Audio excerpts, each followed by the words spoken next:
ทุกคนให้รู้ปลุกคนให้ตื่นพุทธะนี่แปลว่ารู้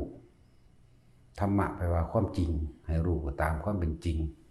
ปลุกตัวเองให้ตื่นจากความหลับไหลปลุกตัวเองให้ตื่นจากความเชื่อต่างๆพวกเขาเกิดมาเนี่ยโดยปู่ย่าตายาย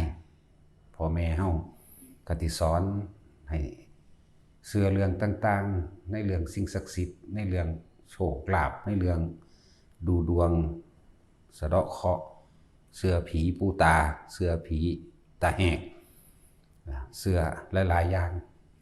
ที่นี่เขาเอาธรรมะของพระพุทธเจ้าคือเอาความจริงที่เพิ่นแสดงเนี่ยออกมาเปรียบมาเทียบกันเอาความจริงที่เขาได้ยินได้ฟังกับประสบการณ์เขาเองบวกกันมาเทียบเบิ่งว่าผีปูตาหรือว่าศาลเจ้าพ่อเจ้าแม่หลายๆอย่างนั่นแหละเอามาเทียบเอาเองเวลาเขาเก็บไข้ได้ป่วยจังซี่ไปบอกน้ำผีนั่นผีนี่จังซี่เขาเศร้าจริงอยู่บ่หายจริงบ่บ่ได้หายด้วยความจริงมันนั่นนะเวลาเขาก็ไปหาหมอคนเดียวเนาะกินยาพารากินยังไปตั้งคุณคนเดียวนี่คือให้ทุกคนปลุกตัวเองให้ตื่นจากความเชื่อแล้วหันมาสู่ความจริงจึงเรียกว่าให้ทุกคนนั้นมีพุทธธรรมในตัวเองเบิดนั่นแหละแต่ว่ามันถูกกบเกลื่อนเอาไว้โดยความเชื่อเพราะว่าพวกเขาเกิดมาที่หลังพวกเขาก็เลยถือฝังสอนให้เชื่อแม่นบ่ล่ะสอนให้กลัวก็เป็นธรรมดานั่นแหละ ธรรมดาพ่อแม่เฮาก็บ่มีที่พึ่งคือกันคือที่พึ่งตามความเป็นจริงนั่นมันบ่มีอีกอย่างหนึ่งก็เป็นไปตามวาสนาตัวเองบารมีตัวเองที่บ่ได้เข้าใกล้พระอริยะเจ้านำนั่นบ่ล่ะส่วนพวกเขาเจ้าได้อยู่ใกล้พระอริยะเจ้ามาตลอดเขาเจ้าสิก็เลยได้ถึงธรรมง่ายถึงความจริงง่ายปฏิบัติก็เลยง่ายบรรลุง่ายพวกเฮานี่สิว่าสิละความเห็นความเชื่ออย่างต่างๆได้มันพอแห้งเด้บางคนก็ยังมาเทียบมาเถียงเฮาอยู่เนาะเทียบบัดเขาไปขอนำมันพญานาคมันหันคือได้สัตว์บัดเขานั่นดีจะมาถามเด้อบ่ได้ฟังอยู่บัดนี้ต้มกินเบิด สิต้มกินเบิดนะอีกอย่างนึงโดยความถ้าเป็นเด็กน้อยมากเลยอยู่แล้วนั่นเฮาก็บ่เชื่อแนวจังซี่อยู่แล้วโดยอุปนิสัยเฮาเองโดยบ่เชื่ออยู่แล้วอันแนวจังซี่นะนั่นแหละผีอยู่หันผีอยู่นี่เฮาก็บ่เชื่ออยู่แล้วนะนั่นแหละจังว่าให้ปลุกตัวเองให้ตื่นจากความเชื่อให้ตื่นรู้ซะตามความจริงซะแต่เฮาสิไปหรือว่าผิดเลิกงามยามดีจังซี่นะแม่นบ่ล่ะคือจังสมัยตะกี้ก็คนตายโหงบ่ให้เอาเข้าบ้านแม่นบ่ล่ะหรือว่าคนตายแล้วบ่ให้ไปเผาวันศุกร์หรือวันอังคารมันแข็ง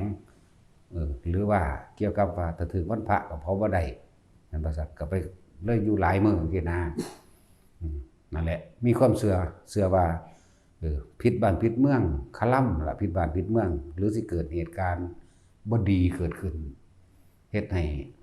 บ้านเมืองล่มจมจังซี่แหมนี่คือความเชื่อนะวันนี้เฮาก็เอาความจริงเข้ามาใส่ในละเว้ยอีกอย่างนึงการสื่อสารตะกี้มันก็คับแคบเนาะมันเฮาบ่ได้เห็นต่างชาติต่างประเทศต่างหยังหลายๆอย่างเอาเข้ามาบวกกันนะขึ้นบ้านใหม่จังซี่ก็ต้องมีมื้อขึ้นมีเลิกงามยามดีขึ้นจังซี่นั่นก็เป็นแค่ความเชื่อแม่นบ่ล่ะ บ่ให้สีเข้าวันพระแม่นบ่หรือวันอีหยังก็บ่รู้ล่ะแต่ว่าคือกินข้าวซุมื้ออยู่นี่นะเนาะมีความเชื่อว่าวันนั้นๆไม่ให้กินข้าวนี่บ่มีเด้เนาะคนตายเวลานั้นเวลานี้บ่ให้ซักผ้าหรือว่ากลางคืนบ่ให้ตัดเล็บบ่ให้กวาดบ้านจังซี่บางหม่องก็ว่าบ่ให้เอิ้นกันกินข้าวเนาะว่าผีสิขึ้นมาสิแม่ ลักษณะนี้นี่คือความเชื่อนะเป็นความเชื่อหลายอย่างก็ดอกเกี่ยวกับเรื่องมูนี่ความเชื่อดูดวงเลิกงามยามดีสะเดาะเคราะห์หรือไปขอร้องอ้อนวอนให้เทพเจ้าเห็นใจเทพเจ้าโดนบันดาลมื้อนี่นะเดี๋ยวว่าเป็นความเชื่อตะกี้โอ้ยว่าถ้าปวดหัวเขาเป็นน้ำไปยังขามทางผีตาแหกทางผีเที่ยวทางเจ้าพ่อเจ้าแม่เนาะนั่นแสดงแล้วมันเลยกว่าเฮาสิลบสัญญาเก่าๆนี่ออกได้พอแห้งอยู่เด้ยังสิมาเถียงกันอยู่พอแห้งอยู่นะนั่นแหละมันเลยเป็นการเนินช้าในการปฏิบัติให้เห็นความจริงในตนเองเรียกว่าปฏิบัติธรรมปฏิบัติให้ถึงความจริงให้รู้แจ้งเห็นจริงตามความเป็นจริงกว่าสิละสัญญาออกได้เลยธรรมดาเด้ปฏิกลับไปมีความเชื่อเกี่ยวกับเพื่อเครื่องร่างของขันนั่นว่าล่ะ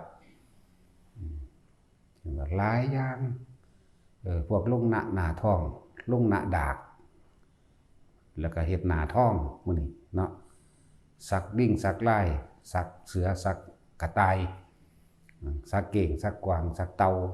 สักขี้เกียจและแม่งอดขี้เข็บว่าเป็น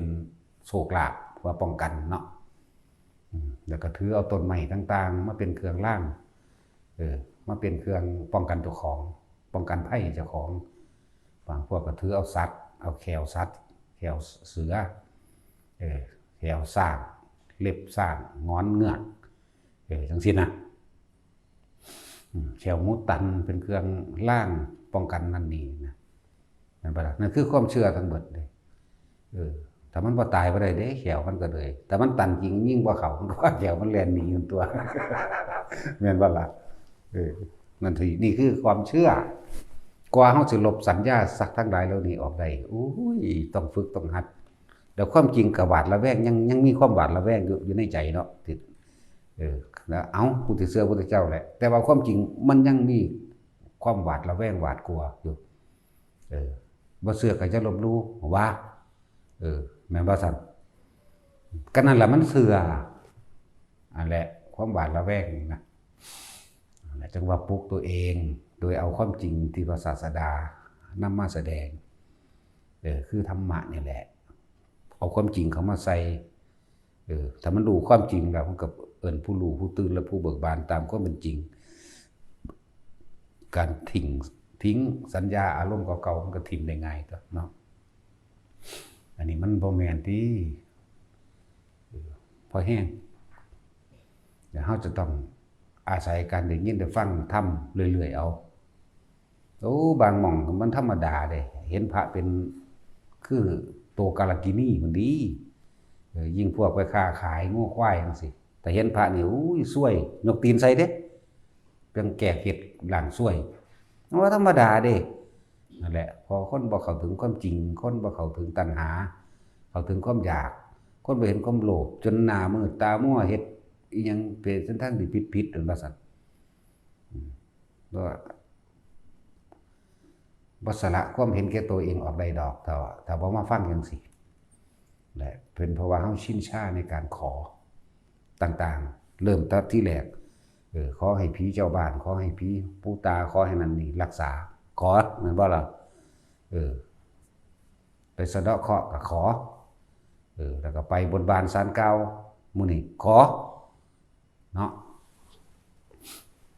ก็สิละมื้อนี้ได้ บางบ้านเขาปฏิเสธคือจังได๋อันเกี่ยวกับพระกรรมฐานนี่เนาะเขาไล่นี้เลวกว่าหมาพุ่นเด้ในความคิดเขาเห็นบ่ซั่นว่าเฮ็ดให้บ้านเมืองเขาแตกแยกว่าเฮ็ดให้บ้านเมืองเขาบ่อยู่ดีคือบ้านเมืองแห้งแล้งไฟไหม้หยังก็ว่าไปเด้นั่นแหละ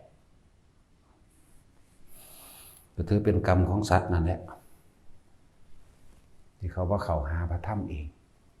ยิ่งซุมื้อนี้ทั้งเปิดอยู่แล้วเนาะเกี่ยวกับการแสวงหาธรรมนี่เปิดกว้างเด้ทั่วโลกเห็นกันในเบิดก็ยังมีความเชื่อแบบผิดๆนั่นแหละขนาดนั้นแหละแต่ว่าเฮาปลุกตัวเองซะทีนี้เฮาบ่อาจสามารถไปแก้ความเห็นต่างของไผได้หรอก เขาบ่อาจสามารถสินำความจริงถ้าเขาบ่ไปปฏิบัติด้วยตัวเขาเองเขาบ่คิดค้นด้วยตัวเองเขาบ่เป็นผู้นำตนเองเขาบ่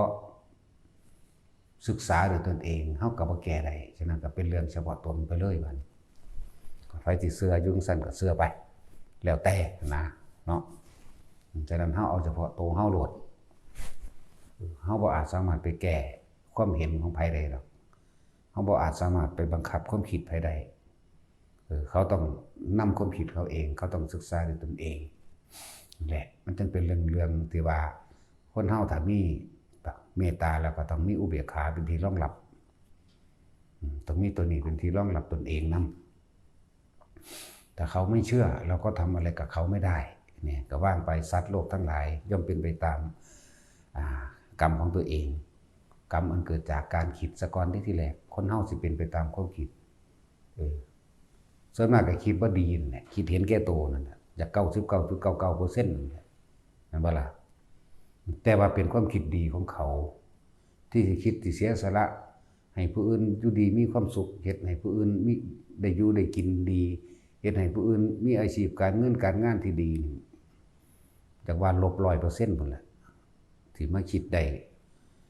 คือพระพุทธเจ้านี่บ่มีมันมีมาตราไหนแต่ไรแล้วต่างคนก็ต่างหาใส่ตัวเองนั่นบ่ล่ะย่านแต่ตัวเองทุกข์ยากลำบากย่านตัวเองป่วยย่านตัวเองแก่เฒ่าชราย่านตัวเองพัดภาคย่านตัวเองมีกินนั่นแหละพอความบ่รู้คือว่า คนที่เกิดพร้อมพระพุทธเจ้าก็ส่วนมากก็เป็นคนมีบารมีเต็มมาแหละนั่นบ่ล่ะเพิ่นเทศนาบางองค์เห็นบ่ค่ำเดียวกับบรรลุเลยบางองค์แค่โกนหัวผมตกลงดินเทียเดียวกับบรรลุ2เทื่อ3เทื่อบรรลุนี่แหมเขาจะบรรลุเป็นพันๆจังซี่โดยอทิตตปริยายสูตรที่แสดงกับมูชดิน3พี่น้องเทศนากันเดียวบรรลุ1,000จังซี่แม่คือเขาเจ้าเต็มแล้วล่ะมันก็เลยเป็นเพราะว่าเขาเจ้าสร้างมากแบบนั้นนั่นบ่ล่ะเจ้าสร้างบำเพ็ญของเขาเจ้ามาเหลือแต่ว่ามีผู้แสดงความเห็นต่างให้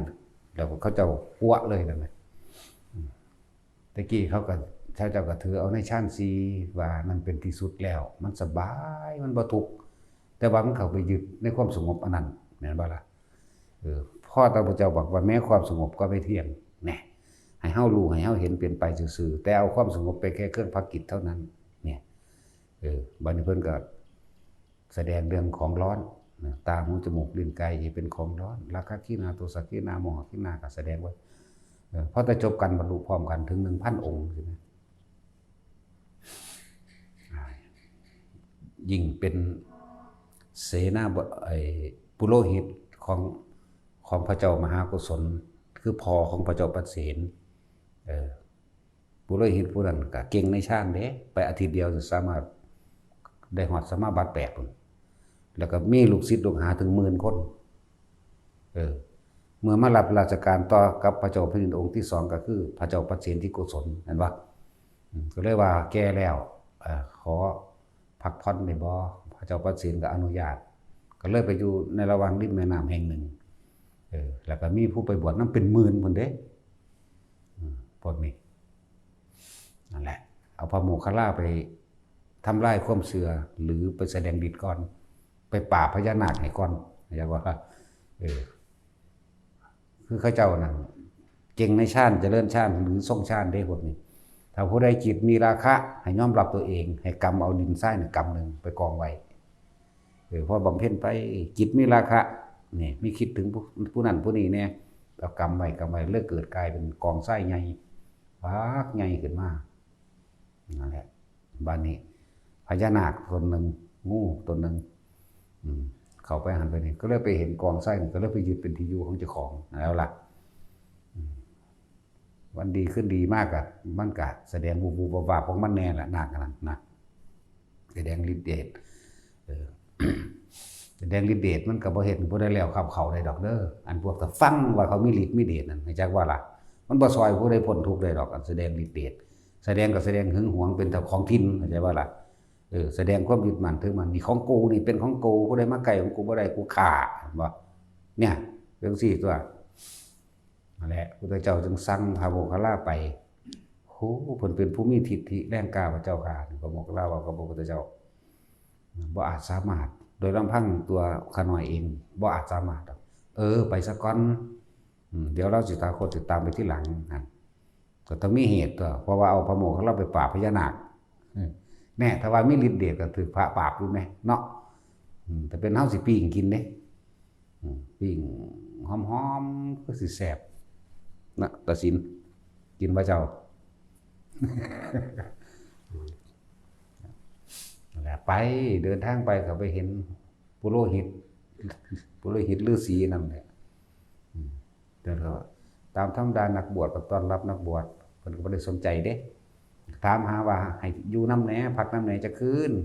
เบิ่งบางหันเบิ่งเบิ่งนี่แล้วก็บ่ได้สนใจว่าสิให้พักนำก็ซั่นสิไปอยู่ในกองทรายใหญ่อันนี้ดอกนะก็ได้ไปทางนี้เอาเบิ่งงูสิกัดหัวมึงนั่นเขาคิดไปหั่นเด้แต่ก่อนเดี๋ยวว่างูสิครบหัวมึงตายไปรถปล่อยไปรถเดี๋ยวเขาสิบกันเด้บ่จักซะแล้วพี่พอโมคคัลลาไปแล้วงูอันนั้นมันกัดบ่พอใจที่มันหวงของมันนั่นแหละมันมีฤทธิ์มีเดชหาแม่งบ่ว่าเนี่ยมันมีแล้วมันซอยไผอยู่บ่ล่ะเนาะนี่เฮาเว้าอยู่นี่บ่ได้ลบหลู่ดอกรู้จักบ่แต่บ่เชื่อเลยแหม บ่เชื่อเลยแหมบ่ได้ลบหลู่เด้สิต้มกินอย่างเดียวต้มกินปิ้งกินชั่วกินเนาะตัดสิน โอ้ยเที่ยวนั้นไปเห็นที่เขากำลังบ่ทันใส่เกียรติเนาะตัดสินเฮาอยู่อันนครพนมอยู่หม่องพระธาตุแม่หูยหลอกหนังไปแล้วยังดีว่านำหน้าเฮาต้มว่ะแน่ก็ว่าอยู่หม่องมันหม่องคนเสือซับมันคือบ่ออกมาครบเฮานี่เนาะนั่นแล้วครบนี่พระคนพวกนั้นบ่เข้าใจได้ภาษาครบครบไปว่าหยังเนาะครบไปว่ากัด ครบไปว่ากัดนี่ของเฮามันของแท้ล่ะจักบ่นี่ ภาษาเดิมเด้ครบนี่ขาโตยบ่นี่ ครบไปว่ากัดงูคือบ่กัดเฮานั่นแหละความหมายมันคือบ่ครบเฮาต้องสอนภาษามาขดวันละคำนึงเลยบ่แม่นไปเล่นๆเด้นี่ว่าของจริงเด้นี่ครบแปลว่ากัด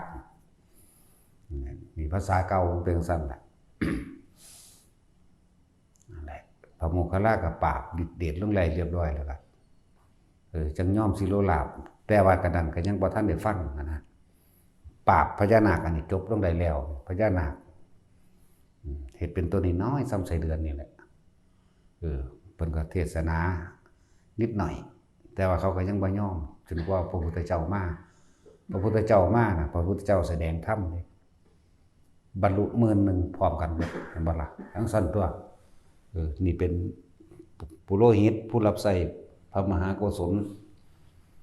ในราชการที่ของพระมหาโกศลมหาพระเจ้าประเสนโกศลที่โกศลแล้วครับว่าอายุหลายแล้วอยากออกบวชสิ60ละบางทีน่ะเดี๋ยวเลยเพิ่นก็อนุญาตให้ไปบวชนั่นแหละในหลายๆอย่างที่บอกเฮาต้องละสัญญาเก่าๆละความคิดความรู้สึกเก่าๆออกว่าสิ่งทั้งหลายแล้วนั้นมันดลบันดาลเข้าใจว่าล่ะไผว่าพญานาคมันดลบันดาลสุขทุกข์ให้ผู้ใดได้ไผว่ามันเสกเงินเสกทองให้ไผได้นั่นว่าล่ะไผว่ามันสิไปรักษาไผได้แต่ตัวเขาเองก็ต้องรักษาตัวเขาเองบ่ได้อยู่เพิ่นเอิ้นอาภัพบุคคลเด้พวกนี้เป็นสัตว์เดรัจฉานบางคนยังเชื่อว่าเป็นเทพสันนั้นสันนี้หมดเลยมันบ่แม่นสัตว์เดรัจฉานตัวเทพมันจริงๆตัวหัวหน้ามันตัวตระกูลมันบุญแต่ว่าบ่ได้แปลว่าเขาเป็นนาคเลยจากบอกพวกเท้าทัตตรัฐะเท้ากุเวนนี่หมายถึงเทวดา4องค์นี่รักษาพวกนี้เป็นหัวหน้าปกครองพวกนี้บ่แม่นนาคพวกนี้เข้าใจว่านี่ทั้งสั้นแล้วเท้ากุเวนจังซี่แหมดูแลนาคตระกูลสัพพยาปุตตะจังซี่นะเท้าตถารัฐะดูแลพญานาคตระกูลโคตมะจังซี่นะบ่แม่นเบิดนี่เป็นเทพเด้ก็ท่านไปบวชนำพระพุทธเจ้าก็ให้บวชทันตัวเนาะ พระเจ้าก็ยังบอกว่าเจ้าเป็นเดรัจฉานเจ้าว่าสามารถบรรลุมรรคผลเวลาเจ้าเผลอสติมานี่เห็นว่าร่างกายเป็นงูคือเก่าเวลาเจ้าโมโหไหลขึ้นมาเนี่ยเจ้าสิพ้นพิษใส่หมู่อีกนะสั่นเด้อนั่นแหละเจ้าผู้เชื่อเขาก็เชื่อแหละแต่ว่าเฮานี่บ่เชื่อเด้แล้วก็บ่ได้ลบหลู่แล้วก็บ่เชื่อเลยแหมนี่ได้ต้มกินนั่นแหละจังว่าเฮาบ่มีความเห็นความเชื่อในสิ่งเหล่านี้มาตลอดมันก็เลยง่ายแก่การเข้าถึงความจริงมันได้ง่ายบ่ได้ไปย่านบาดวันคันคามเรื่องอุ้ยมีพญานาคบ่เนาะในน้ำนี่มีก็มีตัวมันสิเฮ็ดหยังกูได้เข้าใจว่าล่ะเฮาก็บ่ได้ปฏิเสธว่ามันบ่มีอยู่แต่ว่าหังบ่อาจสามารถที่จะเฮ็ดอีหยังเฮาได้ซั่นแหละแต่คนมันมีศีลธรรมถ้าเสียอย่างเนี่ยมันอีหยังสิมาเฮ็ดให้ได้นั่นล่ะเทวดามารพรหมทั้งหลายสิมาเฮ็ดหยังได้ความหมายคือว่าบ่สามารถดลบันดาลสุขทุกข์เงินทองโชคลาภวาสนาให้ไผได้เด้อละออกซะเพราะความโลภของเฮาเองล่ะเฮาจึงไปเชื่อไปตัวทีตัวแดนเนาะเพราะความโลภความอยากได้เฮาเองคิดว่าเขาสิดลบันดาลแล้วไปขอร้องแล้วไปอ้อนวอนแล้วไปแต่งพิธีถวายของต่างๆล่ำนั่นล่ำอันนี้เพื่อสิให้เขาเห็นใจเมื่อเขาเห็นใจแล้วเขาสิเสกนั่นดลบันดาลนี่เห็นบ่ล่ะพระเจ้าก็คือกันนั่นแหละว่าอาจสามารถที่ไปดลบันดาลได้ดอกสักผู้ใดเป็นพ่อเป็นแม่มันพระเจ้าก็เลยเนาะถ้าพระเจ้ามันมีจริงมันสร้างคนตาบอดหูหนวกมาเฮ็ดหยังสร้างคนพิการมาเฮ็ดหยังมันสร้างคนร่ำคนรวยและคนจนมาเปรียบเทียบกันเฮ็ดหยังมันคือบ่มี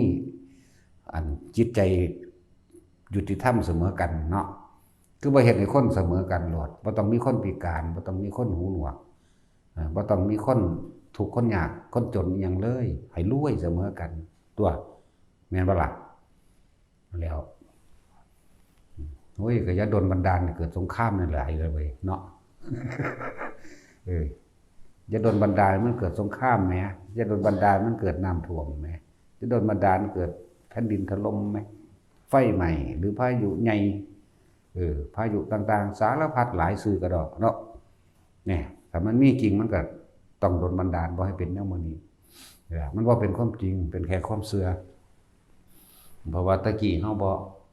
ได้ยินได้ฟังธรรมะบ่ได้ยินได้ฟังความจริงที่พระพุทธเจ้ามาแสดงอะไรจังว่าแล้วก็ความเชื่อทั้งหลายเหล่านี้มันก็มีมาก่อนพุทธศาสนาสิเกิดเด้มันมีมาก่อนเด้พวกเชื่อว่าต้นไม้นั่นกันผีได้ต้นไม้นั่นเป็นโชคเป็นลาภเป็นเครื่องรางสัตว์นั่นเป็นโชคลาภเป็นร่างเครื่องรางของขลังจังซี่นะเขานั่นแหละคือเขาเชื่อนาคคุ้มครองเขาเชื่องัวคุ้มครองเขาเชื่อหมูคุ้มครองเชื่อหมีคุ้มครองเชื่อสร้างคุ้มครองเห็นบ่ล่ะต้นไม้นั่นชนิดนั่นชนิดนั่นเป็นต้นไม้เสกเงินเสกทองซุมื้อนี้มันก็ยังมาต้นย่อต้นคูนมื้อนี้เด้ซั่นเนาะวานเศรษฐีมื้อนั้นสารพัดนั่นแหละมันก็ยังมี เพราะว่าเฮาบ่ขยันในการมาฟังธรรมขยันตั้งแต่ความอยากได้ก็เลยไปหารุ่นรวยพันล้าน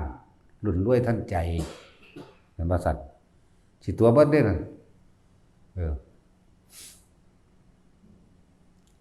มันคือมีแตะผู้ทุกข์อยู่ซั่นน่ะเนาะนั่นแล้วรุ่นสารพัดรุ่นรวยบ่เลิกพร้อมรุ่นรวยบ่เลิกรวยพันล้านรวยทันใจตั้งแต่กี้มีอีหยังจตุคามรามเทพอย่างป้ายนี่เห็นว่ามันเป็นยุคๆไปอยู่นี่เพราะว่าพวกทั้งหลายเนี่ยบ่หนีออกจากความเชื่อทั้งหลายเหล่านี้นะบ่ล่ะส่วนที่ว่าเฮ็ดเป็นรูปเหรียญพระพุทธเจ้าพระธรรมพระสงฆ์จังซี่อันนั้นเฮ็ดเป็นอนุสติเป็นเครื่องระลึกนึกถึงคุณงามความดีที่เพิ่นพาเฮ็ดเด้แต่ว่าผู้ใดยังมีความเห็นและความเชื่อว่าสิดลบันดาลอยู่นั่นเป็นความเชื่อที่ผิดเป็นความเชื่อที่เฮ็ดให้บ่เข้าถึงความจริงปฏิบัติธรรมจังได๋ก็ปฏิบัติเพื่อสิให้ผู้นั้นผู้นี้ดลบันดาลให้คือเก่าล่ะเห็นบ่ล่ะคือเป็นรูปพระพุทธเจ้าพระสมเด็จจังซี่แม่นบ่ล่ะ เสิเพิ่นโดนบันดาลความรวยให้หรือสิเอาไปป้องกันให้แม่นบ่ล่ะบ่มีทางพระเจ้านี่เฮ็ดเพื่อเป็นที่ระลึกว่านี่พระพุทธเจ้าคนผู้นี้นำความจริงคืออริยสัจสี่มาแสดงนำความจริงปฏิจจสมุปบาทมาแสดงบอกให้คนรู้ว่าโลกนี้เป็นอนิจจังเป็นทุกขังเป็นอนัตตาถ้าว่าอยากทุกข์ต่อไปพวกเจ้าพยายามควบคุมความคิดพวกเจ้าได้เด้อพวกต้องเข้าใจอริยสัจพวกเจ้าต้องเข้าใจหนทางแห่งทุกข์เป็นแบบนี้หนทางดับทุกข์เป็นแบบนี้พวกเจ้าต้องเข้าใจนี่คนผู้นี้เอาธรรมมาแสดงบัดนี้รูปพระสงฆ์เด้นี่เพิ่นเป็นผู้สืบทอดคำสอนของพระพุทธเจ้าเด้อนี่จังสิเป็นเครื่องระลึกถึงว่าบูชาบุคคลที่ควรบูชาบูชาแปลว่ายินดีกระทำตามเด้เข้าใจป่ะล่ะยินดีกระทำตามด้วยความเคารพนับถือเด้บ่แม่นหักดอกไม้ใส่หิ้งพระหรือสื่อดอกไม้พวงมาลัยต่างๆนั้นเป็นของบูชาภายนอกจักบ่ล่ะแต่ว่าก็เป็นส่วนหนึ่งของการบูชาอยู่พี่ความเห็นของเฮาพี่มันตรงกับคำสอนเด้จังสิแม่นนั่นแหละจักว่าให้ทุกคนเข้าใจความจริงที่อธิบายซ้ำๆซากๆอยู่เด้อนี่นะแต่เฮาเข้าใจความจริงแล้วเฮาก็สิใช้ชีวิตง่ายบ่ไปหลงไหลในการบวงสรวงสะเดาะเคราะห์อย่างต่างๆขนาดบางพวกก็สิปั้นพระพุทธเจ้าจังซี่มีบวงสรวงหัวหมูแม่นบ่ล่ะบวงสรวงหัวหมูไก่แน่เป็ดแน่ก็มีนี่ฮอดเหล้าบัดนี้อ้าวผิดเบิดมันก็เป็นเรื่องของเทพเจ้าไปแล้วนะแม่นบ่ล่ะคันนั้นคนในศาสนาพุทธนี่แหละนั่นแหละไปบวงไปหาเฮ็ดแนวนั้น เป็นความเห็นผิดพระพุทธเจ้าบ่ได้พาบวงสรวงหยังนะเฮาคือบ่คิดไปถึงต้นฉบับแม่นบ่ล่ะเพิ่นพาบวงสรวงอยู่หรือว่าเพิ่นไปอาราธนาพรหมจโรกาธิปติปฏิภาหายะเพิ่นไปว่าอยู่บ่ว่านะแม่นบ่ล่ะบ่ว่าเลย100%ล้านเปอร์เซ็นต์เลยบ่มีว่ากันแล้วกันนั่นแล้วบ่ได้ไปเชิญอาราธนาพระพรหมพระหยังมาเด้เห็นบ่ล่ะนี่บ่ได้แต่งหัวหมูหัวหมาเด้แล้วว่าเพิ่นบ่มีพิธีหยังเด้บุญหรือบาปเกิดขึ้นจากจิตที่มันมีอยู่แล้วถ้าอยากละออกก็พยายามเห็นตามความจริงก็อยู่กับลมหายใจกันตัวเฮาพยายามที่สิมาละสัญญาดับสัญญาเด้ที่พวกเฮามาฝึกหัดกันดับความเคยชินสัญญาความเห็นแก่ตัวเข้าใจบ่ล่ะความเห็นแก่ตัวของเฮาความโลภของเฮาเองเด้เพราะความอยากของเฮาเองเด้มาคิดมานึกมาปรุงมาแต่งเรื่องนั้นเรื่องนี้ให้มันเป็นไปได้ดังใจเพราะความโลภของเฮาเองเด้จึงฆ่าปล้นกี้ข่มเหงรังแกต่างๆสารพัดในการทำผิดต่างๆนี่แม่นบ่ล่ะเพราะความโลภของเฮานี่สัญญาแห่งความโลภของเฮาเองนั่นสิมาค้นหาสัญญาอันอื่นอีกเฮ็ดหยังเฮาเป็นหยังคือบ่ละสัญญาทั้งเบิดโลดมาแล้วไปตีฝืนหรือฝืนความเก่าความหลังมันมาเฮ็ดหยังคือบ่รู้จักปัจจุบันเนาะปัจจุบันแค่รู้อยู่กับลมหายใจแหมจะไปคิดนั่นคิดนี่ผู้นั้นเป็นนั่นผู้นี้เป็นนี่เฮ็ดหยังเป็นก็เป็นมาตายมันตัวนั้นแต่เป็นหยังก็สร้างต้องสิเกิดเฮ็ดหยังมันยังมาเกิดอยู่นี่เนาะ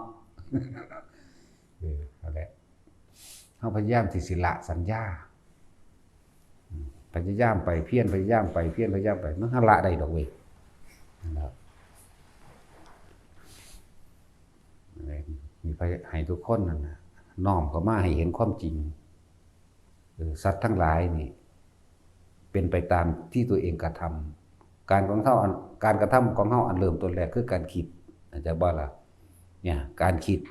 คนเฮาสิเป็นไปตามความคิดจะกระทำไปตามความคิดและเมื่อกระทำไปตามความคิดดีแล้วผลของการกระทำของเองอันนั้นแหละเรียกว่าผลของกรรมคือตัวเองกระทำเองเป็นว่ากรรมจำแนกแจกสรรพสัตว์ทั้งหลายให้เป็นไปต่างๆนานามีชีวิตความเป็นอยู่ยากจนมั่งปานกลางมั่งหรือร่ำรวยมั่งแม่นบ่ล่ะเพราะผลแห่งการกระทำของตัวเองล้วนๆอันเกิดจากจิตเจตนาคือการคิดซะก่อนนั่นแล้วแม้สิ สิตกนรกก็เพราะว่าเฮาคิดแล้วเฮาก็กระทำเกิดอารมณ์บ่พอใจแม้นสิไปเป็นเปรตก็เกิดกัดจากการคิดแต่ก่อนแล้วบ่พออันว่าแม้นเป็นเดรัจฉานก็เกิดจากการคิดในความลุ่มหลงและมัวเมาในชีวิต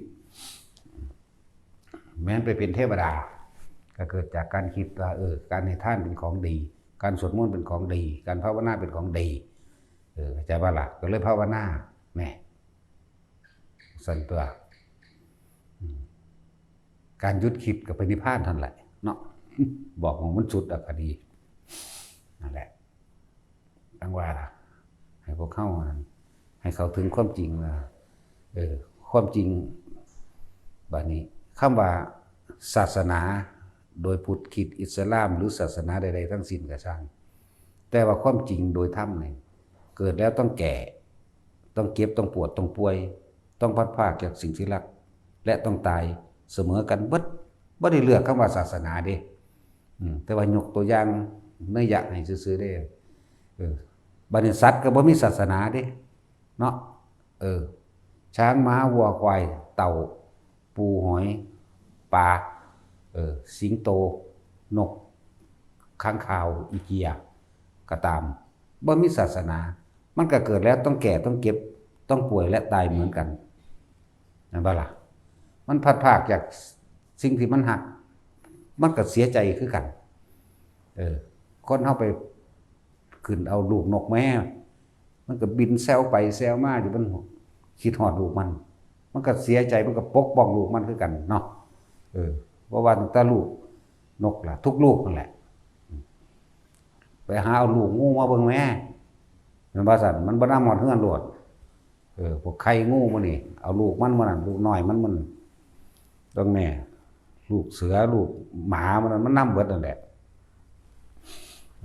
มันก็เกิดแก่เก็บตายคือกันเนาะคนว่ามนุษย์นี่ก็เกิดแก่เก็บตายสัตว์เดรัจฉานก็เกิดแก่เก็บตายนี่มันความจริงเสมอกันนี่เอิ้นว่าธรรมมั้ยแต่ว่าเสียดายตรงที่ว่าสัตว์เดรัจฉานเหล่านั้นบ่อาจสามารถบรรลุธรรมได้แต่ว่าทำตัวเองไปเป็นเทวดาไปเป็นพรหมได้แต่ว่าล่ะมนุษย์บรรลุธรรมได้นี่มองมันต่างคือมนุษย์บรรลุได้บัดถึงนิพพานได้ก็แต่ว่าไปสวรรค์หรือพรหมโลกได้เหมือนกันตกนรกได้เหมือนกันสัตว์ก็ตกนรกได้เหมือนกันอะไรว่านี่ถ้าเดรัจฉานก็ตกนรกได้มันทำบาปคือกัน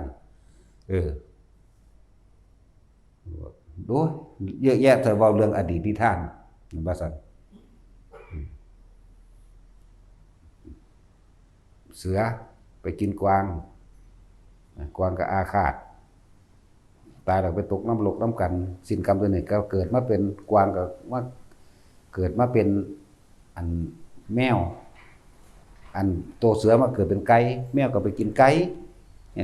กินแล้วจองเกณฑ์จะจองเว้นจองกรรมไปกันมานี่ทั้งสองได้ล้างแค้นกันแล้วความโกรธคุกรุ่นทั้งสองเด้ตกนรกน้ำกันขึ้นมาไหมมาเป็นเจ้ากรรมนายเวรกันอีกจังซี่แล้วอย่างนี้จังว่าสัตว์มันไปนรกได้ไปได้กาในสมัยพระพุทธเจ้ากัสสปะหนึ่งได้นี่จังว่ากาสมัยนั้นพระพุทธเจ้ากัสสปะแม่ออก2 คน 3 คนเพิ่นปิ้งปลาได้สั่นคือสิยามนี่แหละปิ้งปลาเพิ่นพากันไปหาปลาขอนมาได้แล้วเพิ่นไปปิ้งปลาขาวปลาเข็งแน่ปลารสแน่นั่นแหละปิ้งไปก็เอาใส่กระตาค้อนไปได้สั่นกาพุ่นอยู่เทิงกกไม้พุ่นบินโฉบลงมาคืออาหารนั่นปิ้งปลาอันนั้นเขาสินำไปถวายหมู่พระสงฆ์ในวัดนั้นเข้าใจว่าล่ะแต่ว่ากานี่มาเอาไปกินก่อนแล้วหลังจากกาตายแล้วก็ไปเป็นตกนรกเป็นบ่ก็ไหม้อยู่นรกนี่หูบ่ธรรมดามันเป็นโยชน์มันได้โตใหญ่ทั้งสูงทั้งโตยาวมันนั่นน่ะยาวเป็นโยชน์เลยแล้วก็มี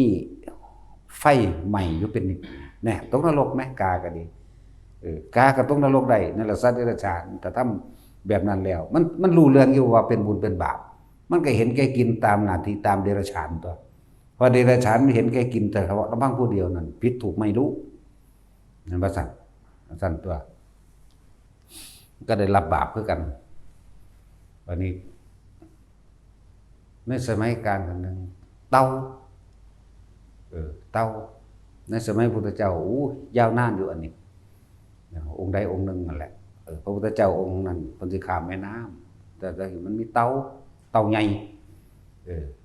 เต่าใหญ่ก็แสดงอาการว่าจากนำพาพระพุทธองค์ข้ามแม่น้ำเห็นข้อยืดออกมาขวกใส่หลังไกลขึ้นไปก็เลยพาข้ามแม่น้ำเลยเต่าตัวนั้นหลังจากตายแล้วไปเกิดเป็นเทวดานานอยู่36กับมันธรรมดาบ่บาดนี่แน่นั่นแล้วเฮ็ดกับพระพุทธเจ้าเว้ยจะเกิดบ่ได้ตกทุกข์ได้ยากถึง36กับหลังจากนั้นล่ะมาเกิดเป็นน้องพระพุทธเจ้าเฮานี่เด้ล่ะเป็นพระยังล่ะพระนันทะเป็นพระนันทะเห็นไหมกับน้องพระพุทธเจ้าตัวน้องคนละแม่พ่อเดียวกันเนี่ยสัตว์เดรัจฉานนี่ก็ยังไปสวรรค์ได้ตกนรกก็ได้โคสกะหมาบัดนี้หมามันมีใจยินดีหรือว่ามันขนขวายโดยทางบุญถ้าพระเจกมาจากภูเขาคันธมาศแต่มาพักอยู่ในป่านั่นแหละเวลาบิณฑบาตหมาตัวนี้ก็แล่นไปห้องบอกคนเฮาหอนว่าพระมาแล้วเด้สั้นแล้วตอนนี้ถึงฤดูกาลเข้าพรรษาจังซี่พระมันก็กลับขึ้นภูเขาคันธมาศของเพิ่นแต่ว่าหมานี่เกิดความคิดถึงจิตหอดหัวอกแตกตายไปเป็นเทวดาแน่มันรู้จักบาปบุญหรือว่ามันมีศาสนาอยู่แต่ว่านี่คือธรรมนี่คือความจริงคิดดีพูดดีทำดีแล้วก็ได้ผลจากการกระทำของหมาเองจิตสุดท้ายของมันเคารพน้อมพระประเจกเห็นบ่มันก็เลยไปเกิดนั่นเต่านี่ก็เหมือนกันเต่านี่มีความพอใจก็ได้ย่อมภูมิใจอยู่ตลอดว่าได้นำพระสัมมาสัมพุทธเจ้าองค์นี้ข้ามก็ไปเกิดเต่าเกิดสูงกว่าความเร็วจังธรรมดาบอกเดี๋ยวยืนนานจนถึง36กับพุ่นเด้อันตัวเต่านี่เนี่ยก็เริ่มมาเกิดเป็นพระนันทะนี่แหละเป็นผู้เลิศทั้งให้โอวาทกับภิกษุณีพระนันทะที่พระพุทธเจ้าว่าจากใดบ่นางฟ้าจะเอาให้นะก็ใช่ว่าละบาดมันสิไปเว้าทั้งเบิดอยู่นี่เว้ามื้อนี้ก็บ่เบิดเด้เดี๋ยวสิเว้าไล่มาตั้งสมัยพระพุทธเจ้าองค์ใดก็ได้ทั้งนั้นแหละทั้งซ้ำนี่แหละนั่นแล้วนี่พูดถึงว่าธรรมนี่คือถึงว่าความจริงสัตว์เดรัจฉานแม้นกระทำดีก็ได้รับผลดีก็จะว่านี่คนทำดีก็ได้รับผลดีบัดนี้คนทำเลวก็ตกนรกไปได้คือกันสัตว์ทำเลวก็ตกนรกได้คือกันเป็นเปรตได้คือกันก็จะว่าล่ะนี่จึงบอกว่าธรรมนี่แปลว่าความจริงในการกระทำของพวกเฮาทั้งหลายกระทำสิ่งใดเอาไว้ย่อมได้รับผลของการกระทำนั้นๆสืบไปนี่บอกถึงสัตว์เดรัจฉานก็ไปสวรรค์ได้สัตว์เดรัจฉานกับพรหมโลกได้ห้วยหมามันเข้าชั้นตายบ่แม่นเข้ามันทรงชั้นตายมันอยู่ในพรหมชั้น2ชั้น3หมู่เด้ว่าธรรมดาเด้หมาอันนี้แต่ละมือมันสิเกิดทำจนเป็นความเคยชินมันจับผ่าตัวมื้อใดก็ไปนั่งอยู่ข้างๆนั่นแหละแล้วก็ล่ะหมาตัวนั้นจนประจับภาพพระได้เกิดกลายเป็นเอกคตาจิตนะเป็นชั้นแหละไว้คนพรหมโลกชั้น2ของตัวนั้นก็เลยปริสัชปโรหิตาเห็นบ่นี่อายุ2กับธรรมดาว่านั้นนั่นแหละหมาก็ไปได้อันนี้เว้าเรื่องเดรัจฉานว่ามันขึ้นอยู่กับตัวใดเอาขึ้นอยู่กับจิตบ่ขึ้นอยู่กับจิตที่ตั้งมั่นในบัดนี้คือข้างข้าวมันว่าอีเกียนี่ข้างข้าว500ยังมาแรงนี่4 โมง 3-4 โมงแรงนี่แหละพระเพิ่นก็ทั้งวัดซุมื้ออีเกียนก็ฟังจนจดจำได้อย่างนั้นก็เทศเกี่ยวกับอาจตนะ12อินทรีย์22ธาตุ8ธาตุ18นี่แหละนั่นแหละที่ธาตุเทศอันนี้แหละ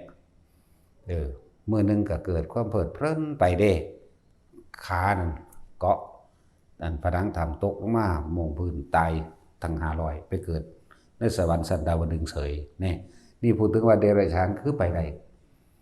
มันมีศาสนาบ่อันนี้เฮาสิบ่เว้าเรื่องศาสนาบัดนี้เฮาเว้าเรื่องธรรมเฮาเว้าเรื่องความจริงของการกระทำอันเกิดจากจิตจากวันอันเกิดจากจิตเจตนาก็คือเขาตั้งใจฟังเพิ่นแสดงธรรมเฮาเอิ้นสวดมนต์ทำวัดจังซี่แหมสวดมนต์ทำวัดนั่นแหละเขาก็ยังไปสวรรค์ได้นี่คือเว้าถึงความจริงเว้าเรื่องธรรมเว้าเรื่องความจริงของการกระทำอันเกิดจากจิตเจตนานั่นแหละเรียกว่าธรรมะจึงบ่ได้แบ่งแยกชนชาติวรรณะบ่ได้เลือกว่าเจ้าจะได้ชนชั้นกษัตริย์แพทย์สูทรปุโรหิตทหารบ่ได้แยกบ่ได้เกี่ยวกับขอทานจากว่าล่ะบ่ได้เกี่ยวกสิกรรมพวกการเกษตรบ่ได้เกี่ยวกับว่าพวกนี้เป็นทาสถ้าน้อมจิตเข้ามานึกถึงสิ่งที่มันดีเว้าดีกระทำดีก็สามารถไปสวรรค์พรหมโลกได้เหมือนกันปฏิบัติดีแล้วก็ไปนิพพานได้เหมือนกันพระอิหยังที่เป็นจันทานสว่างได้ละลืมมันนี่สว่างยังละ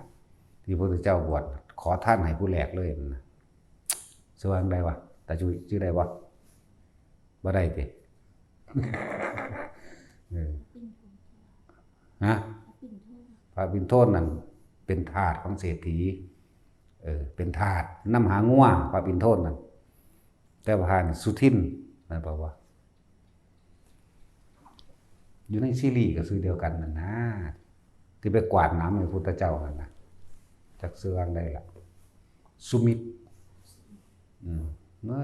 ถามให้ว่าตอบก็ตอบแมงเอาเองคือเก่าแหละ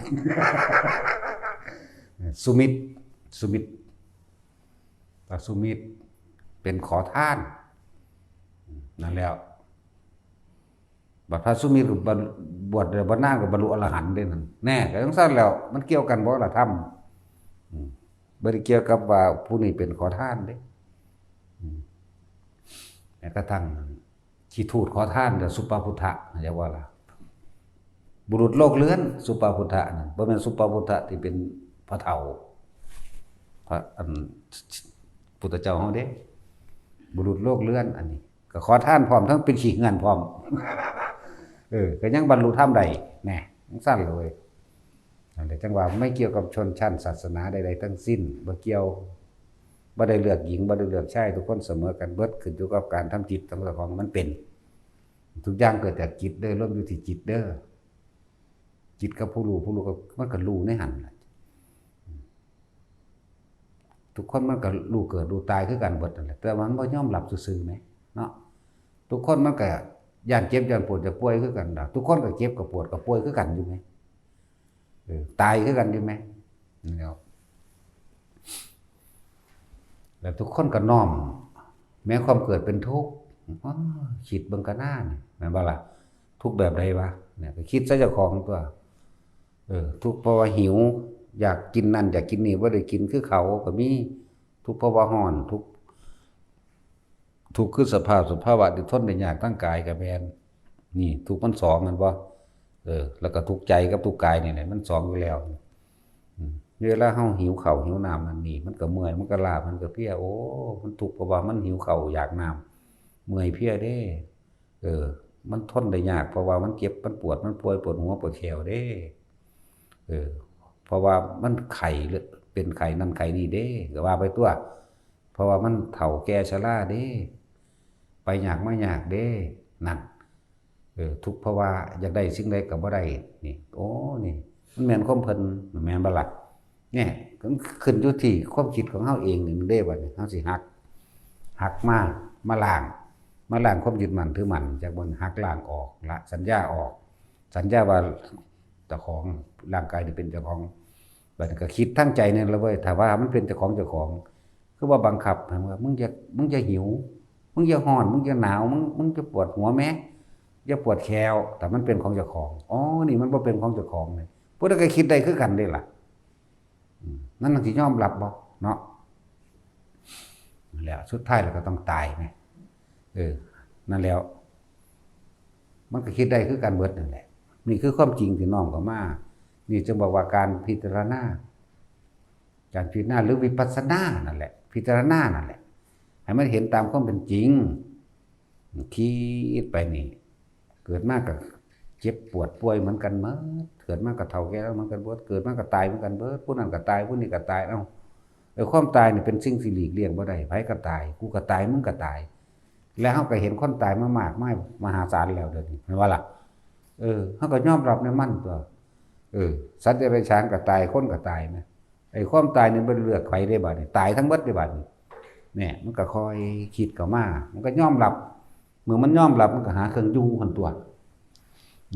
คิดหาวิธีแก้ความตายมันคิดหาบ่ได้แม่นบ่ล่ะหาแล้วสาเหตุแห่งความทุกข์ก็คือความอยากเฮาเองแน่ผู้ใดก็คิดได้เด้บัดนี้เพิ่นดับทุกข์แบบใดเพิ่นดับความทุกข์ทรมานเพิ่นดับความกังวลเพิ่นดับความเร่าร้อน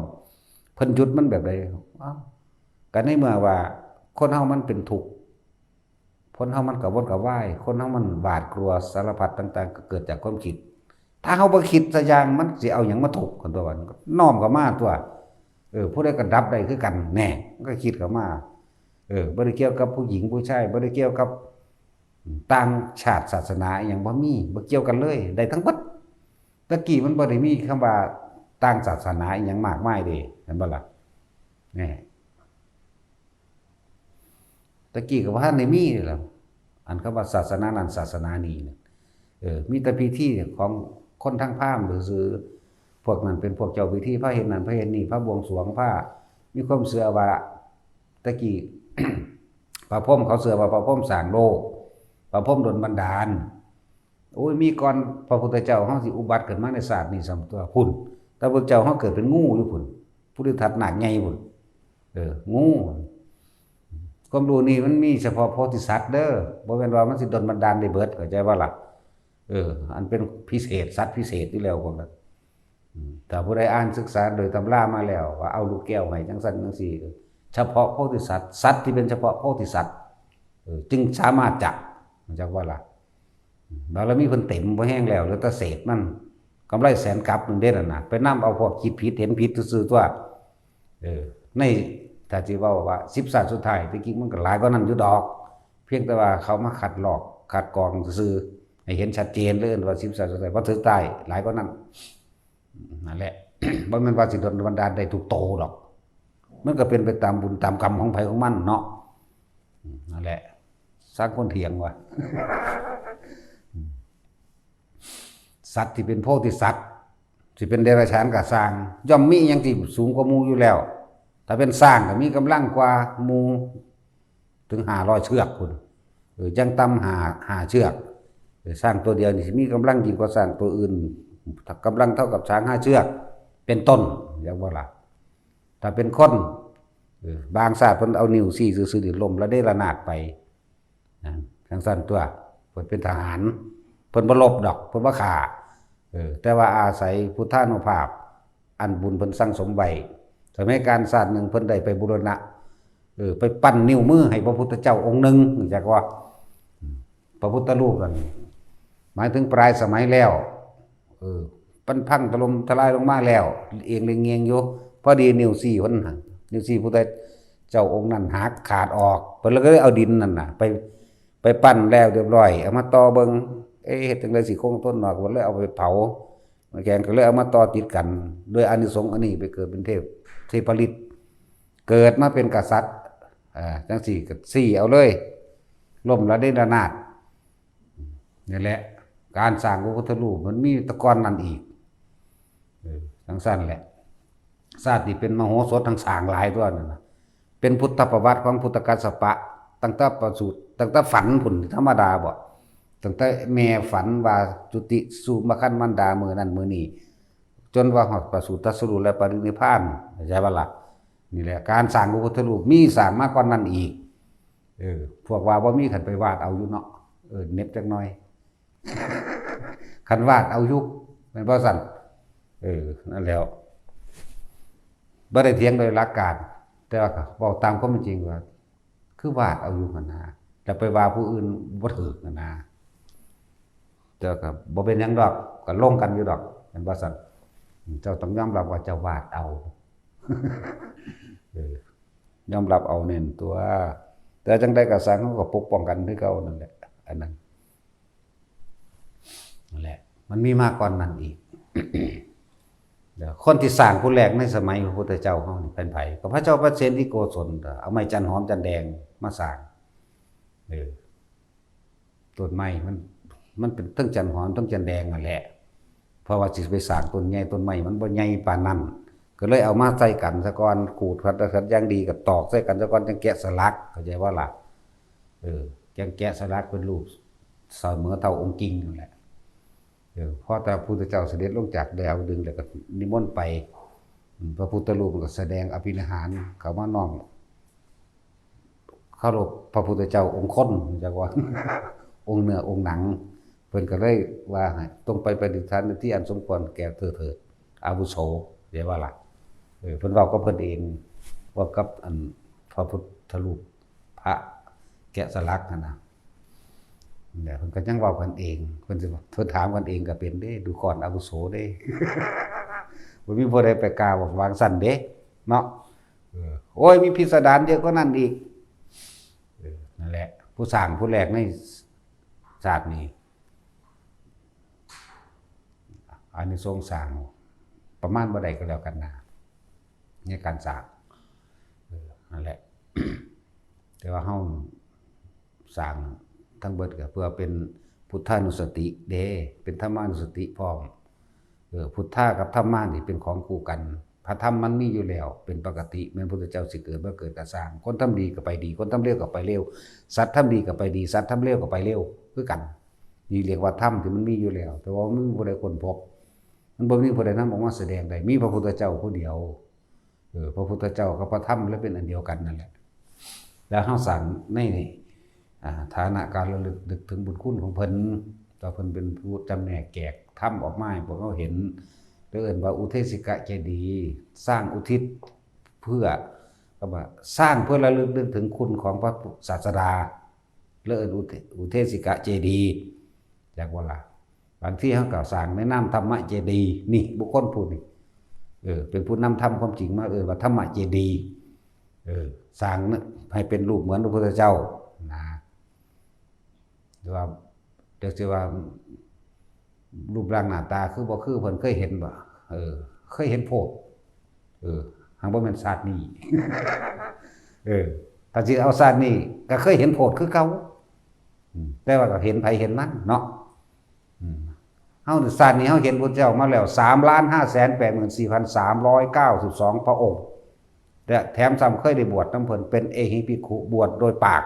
ของพระพุทธเจ้าเลยเธอจงเป็นภิกขุมาเถิดทำอันเรากล่าวดีแล้วเฮาก็กล่าวพุทธังสนังคัจฉามิธัมมังสังฆังสนังคัจฉามิด้วยซ้ำไปเคยเห็นโพด3,584,392 พระพุทธเจ้าสิไปว่าหยังซ้ำนี่หลายกว่านั้นอีกสิบ่เว้ามาอันนี้ว่าเอาเฉพาะเคยบวชนำบ่ได้บวชนำแต่พระเจ้าพระพุทธเจ้าโคดมนี่นึงเด้อันนี้บ่นับใส่เด้นี่เพราะว่าบ่ได้บวชนำเพิ่นแต่ว่าเกิดนำเพิ่นอยู่ในศาสตร์นั้นจักว่าล่ะได้แล้วไม่บอกมาเลยขึ้นแห้งศูนย์ สร้างคนถามว่าเคยเห็นป่ะมึงก็มาเข่าชานสีสมาบัติ8มึงก็เห็นตัวสีแม่มึง มึงมาฝึกกับกูแต่แม่มึงอยากรู้จักเนาะพูดไปหาอยู่ผู้เดียวน้ำปลาน้ำผาสิว่าสิเอามาเว้าได้เนาะนั่นแหละคนเข้าใจว่าเฮาหากระบวชซะได้กูมันเท่าได้ล้านพรรษาแล้วเด้ ไล่ขึ้นหลักไปเบิ่งดิแต่ว่าบ่แม่นนั่นบ่ล่ะบางชาติได้ 8,000 พรรษาบางชาติได้ 4,000 พรรษาแล้วแต่อายุของพระพุทธเจ้าองค์นั้นเด้อายุของพระพุทธเจ้าองค์ 80,000 ปีมั่งแสนปีมั่งเด้ของพระโคดมเฮานี่สั้นตัวนึงจักว่าล่ะ80 ปีนึงถ้าเพิ่นแสดงธรรมก็45 ปีนึงแหมเนาะสั้นกว่าหมู่เด้นั่นแล้วบางองค์ก็ 40,000 ปีองค์ 80,000 ปีแสนปีพระโคดมเฮานี่น้อยโพดแต่ว่าก็เพิ่นเป็นผู้ยิ่งยวดด้วยปัญญาตรัสรู้เร็วเพิ่นนี่แต่ว่าเร็วคือบำเพ็ญตั้ง6 ปีเนาะดังว่านั่นแหละมันสิลามไปทางอื่นมันสิไกลโพดเว้าแนวคนบ่รู้จักนำเนาะค คนก็มักเลยเขาบอกแน่นสิเนาะว่าเรื่องพระเจ้าองค์นั้นมีอายุเท่านี้องค์นี้เท่านี้เนาะอยากฟังอันแนวจังสันพวกกันพวกเรื่องไกลๆนี่คืออะไรยันทูเลวาบางเรื่องที่ผ่านมาแล้วมันไกลคือว่าถ้าสันติเกวาก็หมายถึงว่าเรื่องไกลๆดีกว่าปัจจุบันดีกว่าเนาะสิแล้วแต่เรื่องบ่ทันได้เกิดก็บ่ไปดอกอภิสังกิตติตวาอันนั้นรู้จักบ่แล้วพวกนักเรียนบาลีปท8 9รู้จักอยู่แต่ว่าสำนึงบ่จักเด้เนาะสำใดสำนึงบ่จักเด้นี่มันต้องปฏิบัตินำมันจะรู้จักได้เนาะจักสิเนาะก็ไผดอกว่าอยู่นี่จักสิจบหยังแต่พวกจบแท้ๆก็ยังบ่จักหยังเพราะว่าเขาบ่มีเครื่องประกอบกับความที่ตัวเองเขาไปเห็นนำปฏิบัตินำแต่ว่าทุกคนปฏิบัติได้เสมอกันเด้นี่เขาคังบ่ปฏิบัติเองเนาะนั่นแล้วนี่พูดถึงว่าธรรมนี่บ่ได้แบ่งแยกสัตว์เดรัจฉานหรือสัตว์มนุษย์สามารถปฏิบัติธรรมได้เหมือนกันแตกต่างกันคือว่าสัตว์มนุษย์นี่บรรลุอรหันต์ได้สัตว์เดรัจฉานบรรลุบ่ได้แต่ว่ามนุษย์และสวรรค์ได้อย่างว่านี่พรหมโลกได้นั่นแหละจริงๆก็คำว่าสวรรค์เดียวกันเบิดนั่นแหละเพียงแต่ว่าแยกลำดับจิตกับแยกความอายุยืนยาวคือการกระทำต่างกันเลยว่าเทวดาสั้น1 2 3 4 5 6แล้วก็พรหมโลก20สั้นนั่นบ่ล่ะร่วมเลยว่าร่วมแบ่งเป็นอรูปภพ4เด้อซั่นเนาะบอกไปหยังดอกพ่อกำกานี่เนาะแต่จุ้ยถามซื้อคนที่ดังๆเนี่ยก็ยังถามมันยังบอกชื่อหยังบ่ได้อยู่พูดถึงความจริงสัตว์เดรัจฉานก็ไปสวรรค์ใดเป็นพรหมใดเกิดเป็นมนุษย์ก็ได้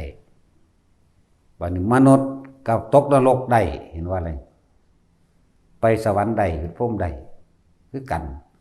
นี่พูดถึงธรรมะไม่มีการแบ่งแยกในการกระทำทุกสิ่งทุกอย่างเกิดจากจิตเห็นบ่ล่ะความคิดของเฮานี่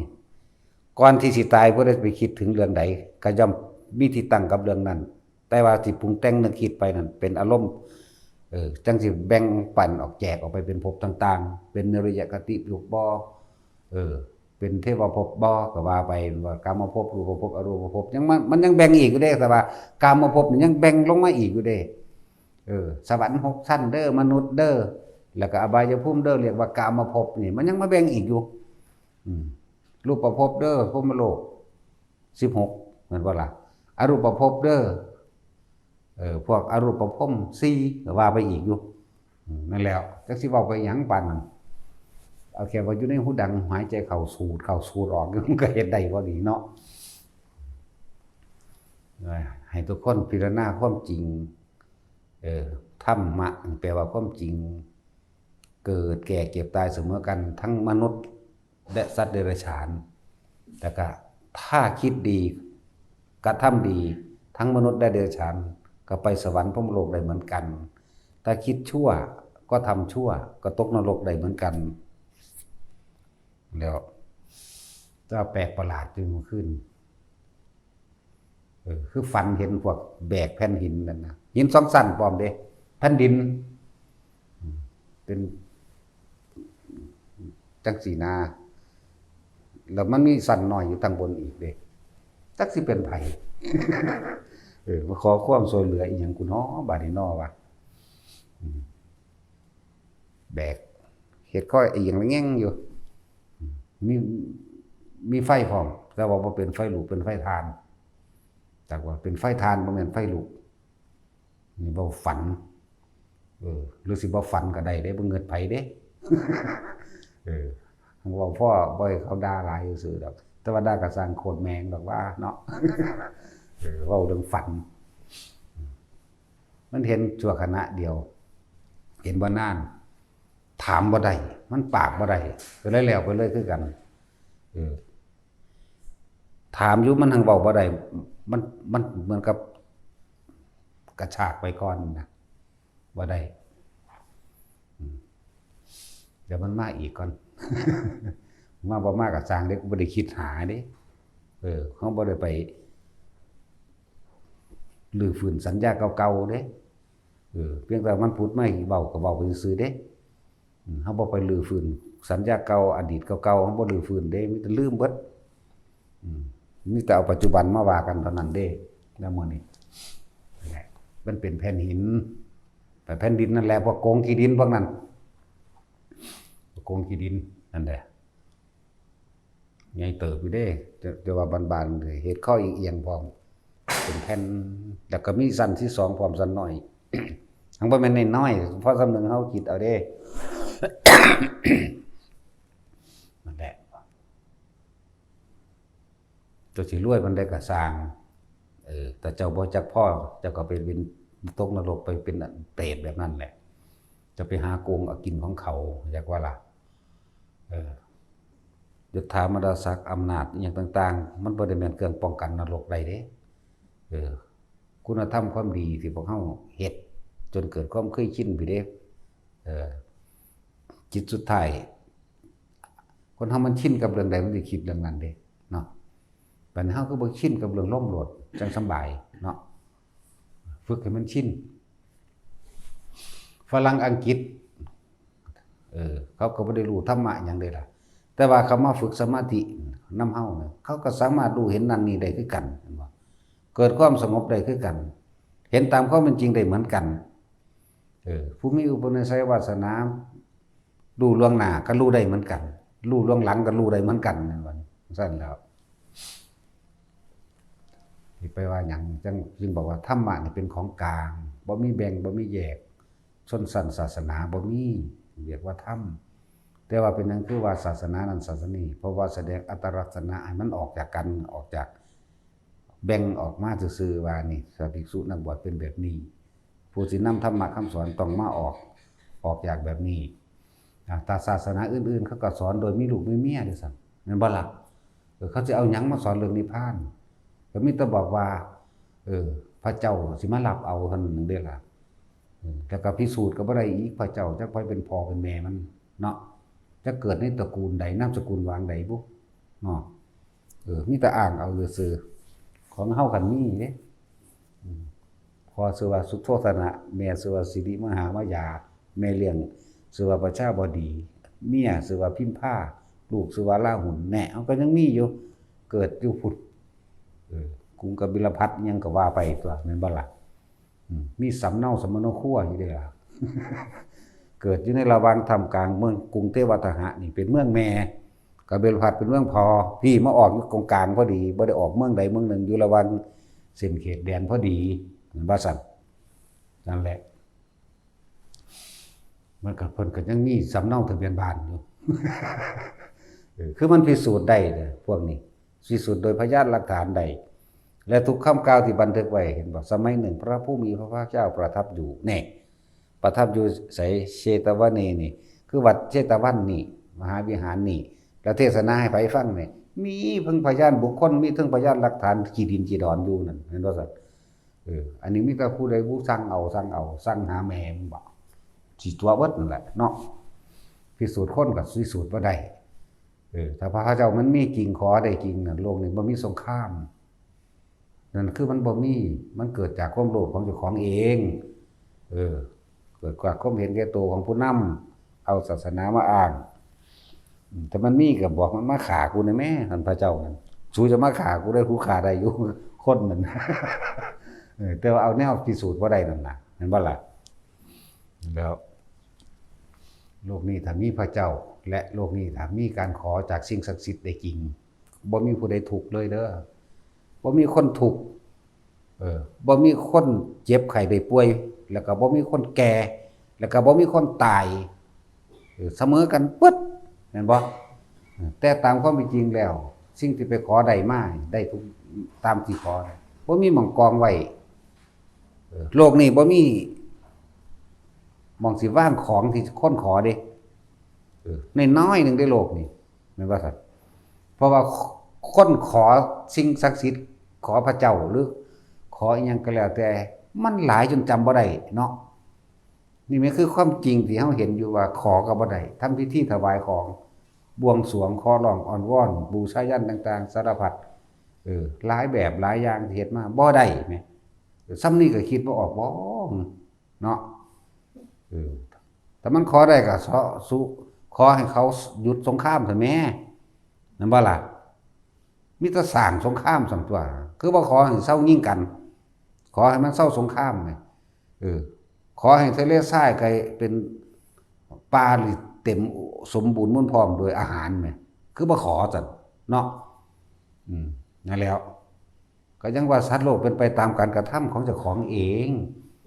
เจ้าอยากได้บักฮุ่งเจ้าก็ปลูกเอาเองก็สั่นพวกขอได้ก็จะไปปลูกตีก็ขอเอาโลดทั้งของย่องกันมาโลดบันไดเนาะก็ขอจะให้เจ้าของเฒ่าจะให้เจ้าของเจ็บปวดจะให้ของป่วยแล้วก็ขอบ่ให้ตายแล้วก็บ่มีคนตายอีกเนาะแต่มันเป็นไปได้นะนี่คือมันบ่แม่นมันไม่ใช่เรื่องจริงถ้าโลกนี้ขอได้ดังที่ตัวเองหวังตามขอหรือสิ่งศักดิ์สิทธิ์ตลอดทั้งพระเจ้าทั้งหลายถ้าโดนบันดาลได้โลกนี้ไม่มีใครทุกข์ยากลำบากเลยไม่มีใครเจ็บไม่มีใครป่วยไม่มีใครตายพอมีสุขเสมอกันเบิดนั่นบ่ล่ะแต่ว่านี่มันไม่ใช่ความจริงมันเป็นความเชื่อเป็นความงมงายให้ทุกคนปลุกสติตัวเองขึ้นมาให้ตื่นรู้ให้รู้ความจริงซะทุกสิ่งทุกอย่างได้มาเพราะเราหาเองนี่บ่ได้ไปได้มาเพราะว่ามีผู้สร้างให้เห็นบ่ล่ะจังตัวแต่ขอตำแหน่งจะถามดาศักดิ์ได้คนบ่ได้เรียนหนังสือก็สักขอไปเป็นนายกสตรีมันจะได้อยู่บ่ล่ะบาดเอาตัดสินไปเป็นประธานาธิบดีเอากูจะขอเป็นประธานาธิบดีประเทศนั้นประเทศนี้ก็น่าเอาแม่ขอซะแม่เนาะนี่ตาเขาสิล่ำอ้อยฟาดกลางหลังนั่นแหล้วสั่นเด้อก็มันบ่ได้พูดถึงความเชื่อกับความจริงให้ทุกคนปลุกตัวเองปลุกให้มันตื่นดึกให้มันรู้ตามความเป็นจริงคำว่าพุทธะนี่มันบ่แม่นเรื่องว่าศาสนาเด้นี่มันว่ารู้ธรรมะตามความเป็นจริงรู้ตามความเป็นจริงเด้พุทธธรรมนี่ใส่ได้เบิดบ่ว่าสัตว์เดรัจฉานแล้วคนเด้มนุษย์ใส่ได้เบิดเด้นี่บ่ได้แม่นเรื่องของอัตลักษณะอัตตาตัวตนที่ความจริงมันนั่นน่ะบ่มีศาสนาแต่ว่ามีธรรมเลยเข้าถึงธรรมเลยจากว่านี่บ่แม่นเรื่องของศาสนาแต่เป็นเรื่องของความจริงคือธรรมนั่นแหละสำคัญแหละคือว่าแล้วสุว่ามิถอนออกกับความเห็นเรานี่ได้เนาะสั่นแล้วผู้ใดเข้าถึงความจริงแล้วมันบ่บาดบั่นคันครามเลยมันมีความตื่นความย้านความกลัวสิ่งใดทั้งเบิดเด้ถ้าเฮาบ่ย้านตายแล้วเอามันสิมีอีหยังให้ย้านอีกเด้อนี่ย้านผีก็ย้านตายนั่นแหละเนาะสิย้านหยังอีกนั่นแหละชีวิตถ้าปราศจากความกลัวแล้วอยู่ใดก็ได้เบิดกลัวทุกอย่างนั่นแหละถ้าปราศจากความกลัวแล้วนั่นบ่ล่ะไล่เอานั่นเว้ยจะมาเว้าย่านแมงสาบย่านขี้เกียจแบบย่านแมงบ่งขนบ่ซ้ำนี่บ่แม่นบ่ซั่นแต่คนมันบ่มีความย่านตายมันบ่ย่านหยังจักอย่างดอกซั่นถ้าผู้เข้าถึงความจริงแล้วน่ะสบายบ่มีหยังให้ห่วงเด้ห่วงไปหยังก็ห่วงไปตายนึงแม่เนาะแล้วเดี๋ยวถ้าเข้าถึงความจริงนี่คือธรรมคือความจริงมันเป็นสื่อมันแต่ที่จริงแล้วบ่มีแมงหยังจักอย่างดอกอยากบ่ล่ะบ่ล่ะและให้มันถึงซะก่อนไผก็ดีให้มันถึงให้มันว่างเบิดว่างเบิดจากสิ่งทั้งหลายทั้งปวงแล้วสิเว้าย้อนมันก็สิ่งทั้งหลายทั้งปวงบ่ควรเข้าไปยึดมั่นถือมั่นความสงบก็บ่ให้ถือแต่ก็ให้รู้ซื่อๆเข้าใจว่าล่ะเทวดาอินพรหมจังซี่ก็บ่ได้ให้ถือแต่ให้บอกว่ามันมีซื่อๆแต่เฮาบ่มีในมันเห็นมั้ยทุกอย่างมันก็มีตามนั้นแหละแต่ว่าบ่มีในเฮาเพราะเฮาบ่มีเข้าใจว่าล่ะคำว่าปล่อยว่างมันเป็นแค่คำเว้าซื่อๆเด้ปล่อยจริงๆบ่มีคำเว้าเด้ไม่มีคำพูดใดๆนั่นแหละมันเป็นของที่นอกเหตุแล้วก็เหนือผลใดๆที่เฮาไปคาดคะเนใดๆถ้าเฮาเข้าถึงความจริงอันสูงสุดแล้วแต่ว่าล่ะเพิ่นว่านิพพานมั่งธรรมธาตุมั่งก็ว่าไว้มันก็เป็นเรื่องของเพิ่นว่ามันเทียบได้ตั้ง20ซื่อพุ่นเด้แนวมื้อนี้ ดับเย็นมั่งหยุดคิดมั่งสิ้นคิดมั่งสิ้นหวังมั่งแล้วแต่สิว่าไปเด้แค่ว่าเป็นเครื่องสื่อสารเพื่อให้เขาไปถึงจุดนั้นซื่อๆเด้นั่นแหละแต่ทุกคนมีสิทธิ์ถึงเบิดเด้อยู่นี่อยากว่าล่ะอยู่ในหัวลมหายใจนั่นแหละในหูดังไผหูดังมันเอาสมาทาน